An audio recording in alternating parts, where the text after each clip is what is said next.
우리는 매 순간 수많은 선택과 마주하며 살아갑니다. 그리고 그 선택의 배경에는 종종 타인이라는 그림자가 드리워져 있곤 하죠. 잠들기 전 혹은 잠시 시간이 날 때 무심코 스마트폰을 열어 소셜미디어 피드를 넘겨봅니다. 친구의 화려한 해외여행 사진, 동료의 승진 소식, 누군가의 완벽해 보이는 주말 일상, 그리고 인플루언서들의 눈부신 성공 스토리까지 우리는 그들의 삶의 하이라이트를 실시간으로 목격합니다. 아름답게 편집되고 긍정적인 감정만이 선별되어 전시된 그들의 모습은 마치 한 편의 잘 만들어진 영화 예고편과도 같습니다. 문제는 우리가 이 예고편을 보고 그들의 전체 삶이 그러할 것이라고 혹은 그래야만 한다고 무의식적으로 받아들인다는 점입니다. 사회심리학자 레온 페스팅거는 사회 비교 이론을 통해 인간에게는 자신의 능력이나 의견을 평가하고 이해하기 위해 타인과 비교하려는 기본적인 욕구가 있다고 설명했습니다. 이는 어찌 보면 당연한 인간 본성입니다. 우리는 타인을 통해 배우고 성장하며 사회적 규범을 익히고 자신의 위치를 파악하기도 하니까요. 옆집 친구가 새로 산 자전거를 보며 나도 갖고 싶다는 생각을 하거나 시험을 앞두고 친구들이 얼마나 공부했는지 궁금해하는 것은 아주 오래전부터 있어 왔던 자연스러운 모습입니다. 하지만 현대사회, 특히 SNS가 일상 깊숙이 파고든 지금, 이 비교의 양상과 강도는 과거와는 비교할 수 없을 정도로 증폭되었습니다. 과거의 비교 대상이 주로 주변의 친구, 가족, 동료 등 제한적인 범위에 머물렀다면 이제 우리는 손가락 하나로 전 세계 수많은 사람들의 삶, 그것도 가장 이상적으로 보이는 순간들을 끊임없이 접하게 됩니다. 알고리즘은 우리의 관심사를 파악하고 더욱 매력적이고 이상적인 콘텐츠를 추천하며 우리는 자발적으로 그 비교의 바다에 빠져듭니다. SNS 속 세상은 마치 거대한 거울과 같습니다. 하지만 이 거울은 현실을 있는 그대로 비추는 것이 아니라 성공, 행복, 아름다움이라는 특정 가치만을 확대하고 과장하여 보여주는 왜곡된 거울일 가능성이 높습니다. 우리는 이 거울 앞에서 끊임없이 자신의 모습을 비춰보며 보이지 않는 경쟁과 평가의 압박감 속으로 스스로를 밀어 넣고 있는 것은 아닐까요? 문제는 이러한 비교가 단순히 부럽다는 감정에서 그치지 않고 우리의 내면 깊숙한 곳, 즉 자기 인식과 가치 판단에 영향을 미치기 시작한다는 점입니다. 끊임없는 상향 비교는 마치 밑 빠진 독에 물을 붓는 것처럼 우리의 만족감을 채우기 어렵게 만들고 때로는 존재 자체에 대한 불안감을 증폭시키는 기폭제가 되기도 합니다. 철학적으로 볼 때 비교 자체는 가치 중립적일 수 있습니다. 타인의 성취를 보며 건전한 자극을 받고 자기 개발의 동기로 삼을 수도 있겠죠.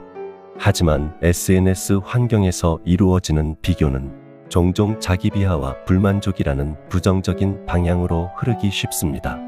이는 SNS의 구조적 특징, 즉 비동시적 소통, 편집된 자기 표현, 좋아요와 같은 수치화된 인정 시스템과 무관하지 않습니다.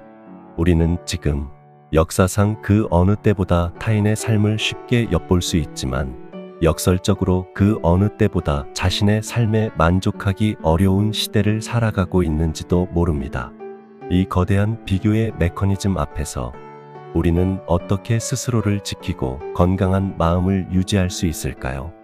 이 질문에 대한 답을 찾아가는 여정의 첫걸음은 바로 우리가 지금 어떤 거울 앞에 서 있는지를 명확히 인식하는 것에서부터 시작해야 할 것입니다.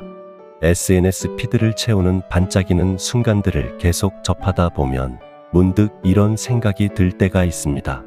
나만 빼고 다들 저렇게 행복하게 사는구나. 나는 왜 저들처럼 멋진 삶을 살지 못할까? 이러한 감정은 심리학에서 말하는 상대적 박탈감과 깊은 관련이 있습니다. 상대적 박탈감이란 객관적인 자신의 상황과는 별개로 자신이 중요하다고 생각하는 비교 집단과 비교했을 때 스스로가 부족하거나 불리하다고 느끼는 주관적인 감정을 의미합니다. 즉, 내가 실제로 얼마나 가졌는가 보다는 내가 비교하는 대상이 얼마나 가졌는가에 따라 나의 행복과 만족도가 결정되는 현상입니다. 과거에는 이 비교 집단이 주로 나와 비슷한 환경에 있는 사람들이었지만 SNS는 이 경계를 무너뜨리고 전 세계에 성공한 사람들, 화려한 삶을 사는 인플루언서들까지 우리의 비교 대상으로 끌어들였습니다. 문제는 우리가 비교하는 대상이 현실적인 기준이 아닌 이상화되고 때로는 조작되기까지 한 이미지라는 점입니다. 우리는 그들의 꾸며진 무대 위 모습과 우리의 일상적인 무대 뒤 모습을 직접적으로 비교하게 됩니다. 당연히 이러한 비교는 불공정할 수밖에 없으며 필연적으로 박탈감과 불만족을 느끼게 만듭니다. SNS는 이러한 상대적 박탈감을 더욱 부추기는 구조를 가지고 있습니다. 끊임없이 업데이트되는 새로운 소식들은 나만 이 즐거움을 놓치고 있는 것은 아닐까 하는 포모 증후군을 자극합니다. 다른 사람들의 여행 사진을 보며 내가 지금 있는 곳이 초라하게 느껴지고 친구의 성공 스토리를 보며 나의 노력이 부족하게 느껴집니다. 이러한 감정들은 단순히 기분이 나쁜 것을 넘어 우리의 삶에 대한 전반적인 만족도를 떨어뜨리고 심한 경우 우울감이나 불안감을 유발하기도 합니다. 철학적으로 볼 때 이러한 상대적 박탈감은 인간의 끝없는 욕망과도 연결됩니다. 에피쿠로스나 스토아 학파 철학자들이 경고했듯이 외부적인 조건이나 타인과의 비교를 통해 행복을 찾으려는 시도는 결국 만족할 수 없는 쾌락에 덫에 빠지게 만들 수 있습니다. 아무리 좋은 것을 얻고 성취해도 더 나은 것을 가진 사람과 비교하며 끊임없이 더 많은 것을 갈망하게 되기 때문입니다. SNS는 이 쾌락의 덫을 더욱 교묘하고 강력하게 만듭니다. 우리는 타인에 보여지는 행복을 소비하며 대리 만족을 느끼는 동시에 나의 현실과의 괴리감 속에서 더 큰 공허함을 느낄 수 있습니다. 중요한 것은 우리가 SNS에서 보는 것이 누군가의 삶의 전부가 아니라는 사실을 끊임없이 상기하는 것입니다. 그들 역시 우리와 마찬가지로 일상의 어려움과 고민, 평범한 순간들을 가지고 있습니다. 다만 SNS는 그러한 모습들을 잘 보여주지 않을 뿐입니다. 상대적 박탈감의 함정에서 벗어나기 위해서는 비교의 대상을 외부가 아닌 내부로, 즉 과거의 나와 현재의 나로 전환하는 연습이 필요합니다. 타인의 기준이 아닌 나만의 가치와 속도에 맞춰 성장하고 만족하는 법을 배우는 것. 어쩌면 이것이 SNS 시대에 우리가 가져야 할 가장 중요한 지혜일지도 모릅니다. 또한 우리가 느끼는 박탈감이 객관적인 현실에 기반한 것인지 아니면 SNS라는 필터를 통해 왜곡된 인식에서 비롯된 것인지를 비판적으로 성찰하는 능력을 기르는 것이 중요합니다. 이를 통해 우리는 불필요한 감정 소모에서 벗어나 자신의 삶에 더욱 집중하고 진정한 만족감을 찾아나갈 수 있을 것입니다. 끊임없는 비교와 그로 인한 상대적 박탈감은 결국 우리의 자존감에 깊은 상처를 남기게 됩니다. 자존감이란 자기 자신에 대한 전반적인 가치 평가이자 스스로를 존중하고 사랑하는 마음을 의미합니다. 건강한 자존감은 우리가 삶의 어려움에 맞서고 실패를 딛고 일어서며 타인과 건강한 관계를 맺는 데 필수적인 심리적 자원입니다. 하지만 SNS 시대의 무분별한 비교는 마치 예리한 칼날처럼 우리의 자존감을 서서히, 때로는 급격하게 베어냅니다. SNS에서 우리는 끊임없이 타인의 성공적인 모습과 마주합니다. 완벽한 외모, 이상적인 몸매, 화려한 경력, 행복해 보이는 연인 관계 등 이러한 이미지들은 무의식적으로 우리에게 나도 저렇게 되어야 한다는 압박감을 줍니다. 그리고 그 기준에 미치지 못하는 자신의 모습을 발견할 때마다 우리는 스스로를 부족하고 가치 없는 존재로 여기기 쉽습니다. 특히 청소년기나 자아 정체성이 아직 확립되지 않은 시기에는 이러한 영향이 더욱 치명적일 수 있습니다. 타인의 긍정적인 모습만을 반복적으로 접하면서 자신의 평범하거나 부족하다고 느껴지는 부분들을 더욱 부정적으로 인식하게 되고 이는 곧 낮은 자존감으로 이어집니다. 더욱 큰 문제는 SNS가 우리의 가치 판단 기준을 내면이 아닌 외부로 향하게 만든다는 점입니다. 좋아요 수, 팔로워 수, 댓글 반응 등은 우리의 존재 가치를 측정하는 새로운 척도가 되어버렸습니다. 우리는 타인의 인정과 관심을 갈망하게 되고 자신의 생각이나 감정보다는 타인에게 어떻게 보여질지에 더 신경 쓰게 됩니다. 이러한 외적 자존감은 매우 불안정하고 취약합니다. 타인의 반응에 따라 나의 기분과 가치 평가가 롤러코스터처럼 요동치게 되기 때문입니다. 좋아요가 많이 달리면 잠시 기분이 좋아지지만 기대만큼 반응이 없거나 부정적인 댓글이라도 달리면 금세 좌절하고 스스로를 비난하게 됩니다. 이는 마치 모래 위에 집을 짓는 것과 같습니다. 아무리 화려하게 보여도 작은 파도에도 쉽게 무너져 내릴 수밖에 없습니다. 심리학자 칼 로저스는 내적 평가 소재의 중요성을 강조했습니다.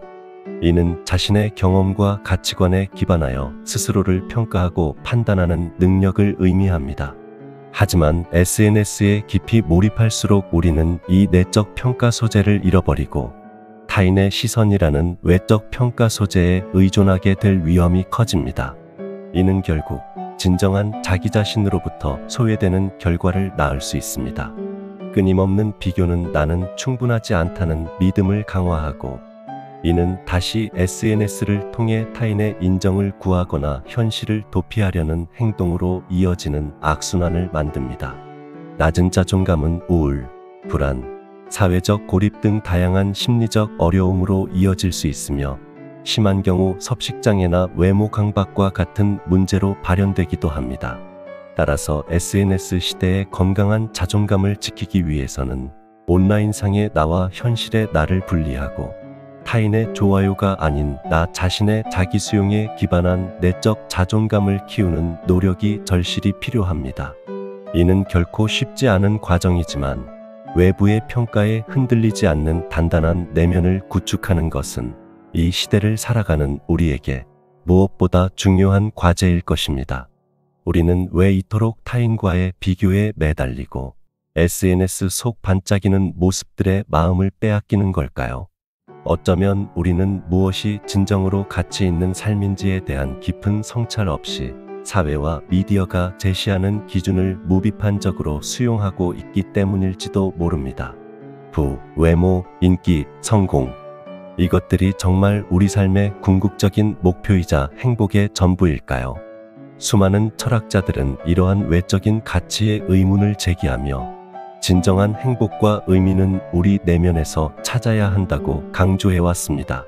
예를 들어 고대 그리스의 스토아 학파 철학자들은 우리의 생각, 판단, 행동과 같은 통제할 수 있는 것과 타인의 시선, 외부 사건, 결과와 같은 통제할 수 없는 것을 구분하는 지혜를 강조했습니다. SNS 속 타인의 삶이나 평가는 우리가 통제할 수 없는 영역에 속합니다. 여기에 지나치게 집착하는 것은 결국 우리를 불안과 불행으로 이끌 뿐입니다. 대신 우리가 통제할 수 있는 우리 자신의 내면, 즉 덕을 쌓고 이성적인 판단을 내리는 것에 집중하는 것이 진정한 행복에 이르는 길이라고 보았습니다. 이는 끊임없이 외부와 비교하며 흔들리는 우리에게 중요한 메시지를 던져줍니다. 진정한 가치는 타인의 인정이나 소유물이 아닌 우리 자신의 인격과 행동 방식에 있다는 것입니다. 또한 실존주의 철학은 인간의 주체적인 선택과 책임을 강조합니다. 장 폴 사르트르가 말했듯이 실존은 본질에 앞선다. 즉, 우리는 미리 정해진 본성이나 가치를 가지고 태어나는 것이 아니라 스스로의 선택과 행동을 통해 자기 자신을 만들어가는 존재입니다. 이는 우리가 사회나 타인이 정의하는 성공의 기준에 얽매일 필요가 없다는 것을 의미합니다. 우리 각자는 자신만의 고유한 의미와 가치를 창조해 나갈 자유와 책임이 있습니다. SNS 속 획일화된 성공의 이미지를 맹목적으로 따르기보다 나에게 진정으로 의미 있는 삶은 무엇인가? 라는 질문을 던지고 그 답을 찾아나가는 과정 자체가 소중하다는 것입니다. 이러한 철학적 성찰과 더불어 심리학적으로는 자기자비의 실천이 중요합니다. 자기자비란 우리가 친구에게 하듯이 실패하거나 어려움을 겪는 자기 자신을 비난하는 대신 친절하고 따뜻하게 대하는 태도를 의미합니다.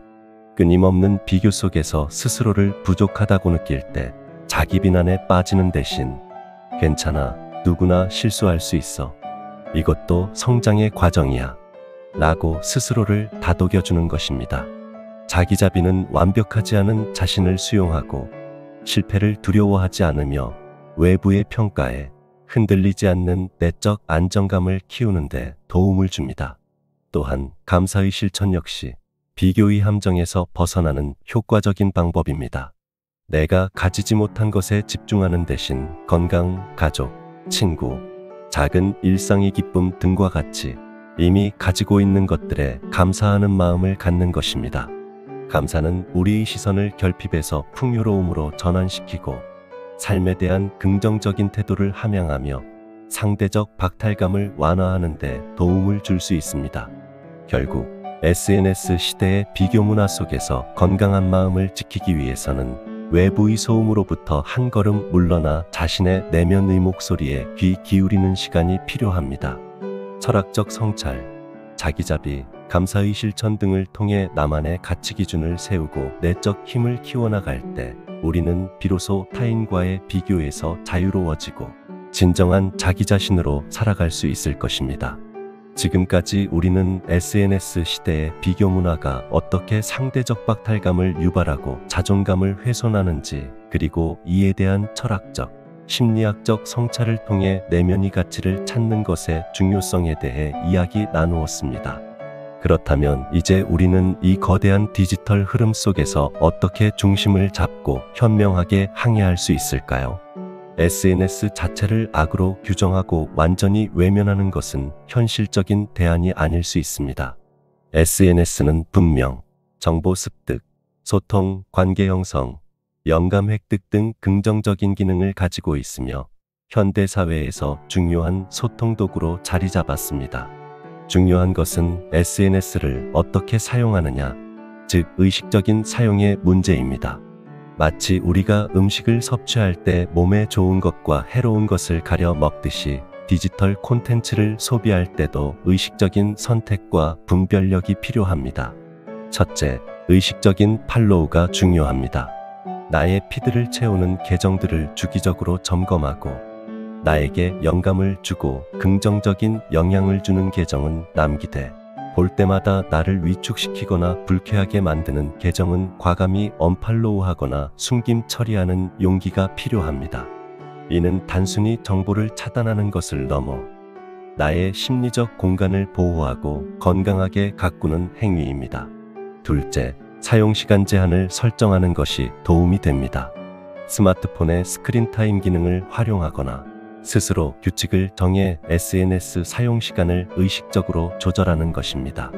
정해진 시간 외에는 알림을 꺼두거나 스마트폰을 멀리 두는 습관을 들이면 무의식적인 스크롤링에서 벗어나 현실 세계에 더 집중할 수 있습니다.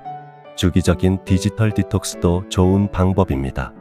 하루나 주말 동안 SNS 접속을 완전히 차단하고 그 시간에 운동, 독서, 취미 활동, 실제 사람들과의 만남 등과 같은 다른 활동에 몰입해보는 것입니다. 셋째, 능동적인 참여자가 되는 것을 고려해 볼 수 있습니다. 단순히 타인의 삶을 수동적으로 소비하며 비교하는 데서 벗어나 자신의 관심사를 공유하고 의미 있는 정보를 나누며 긍정적인 상호작용을 하는 콘텐츠 생산자 혹은 적극적인 소통자가 되어보는 것입니다. 이는 SNS를 통해 자신의 가치를 표현하고 타인과 연결되는 건강한 경험을 제공할 수 있습니다. 넷째, 비판적 사고 능력을 기르는 것이 필수적입니다. SNS의 정보는 항상 필터링되고 편집된 결과물임을 명심해야 합니다. 화려한 이미지 뒤에 감춰진 노력이나 어려움, 혹은 평범한 일상을 상상해보는 연습이 필요합니다. 저 사람은 저렇게 행복해 보이는데 나는 왜 이럴까? 라는 생각이 들 때 저 모습이 저 사람의 전부는 아닐 거야. 나에게도 나만의 소중한 순간들이 있어. 라고 스스로에게 상기시켜주는 것이 중요합니다. 마지막으로 현실 세계에서의 연결을 강화해야 합니다. SNS를 통한 관계도 의미가 있지만 실제 얼굴을 마주하고 나누는 대화, 함께하는 경험, 진심 어린 교감은 디지털 세상이 줄 수 없는 깊은 만족감과 소속감을 제공합니다. 가족, 친구, 동료들과의 실제적인 관계에 시간과 에너지를 투자하는 것이야말로 우리의 자존감을 지탱하고 삶을 풍요롭게 만드는 가장 확실한 방법일 것입니다. 결국 비교하는 마음에서 벗어나 건강한 자존감을 지키는 여정은 SNS를 완전히 끊어내는 것이 아니라 그것을 의식적으로 활용하며 현실의 삶과 균형을 맞추는 데 있습니다. 디지털 세상의 편리함과 유용함을 누리되 그것에 종속되지 않고 주체적인 사용자로서 살아가는 지혜. 이것이 바로 끊임없이 변화하는 이 시대를 살아가는 우리 모두에게 필요한 자세가 아닐까 생각합니다. 당신의 오늘은 어제보다 조금 더 당신 자신에게 집중하는 하루가 되기를 응원합니다.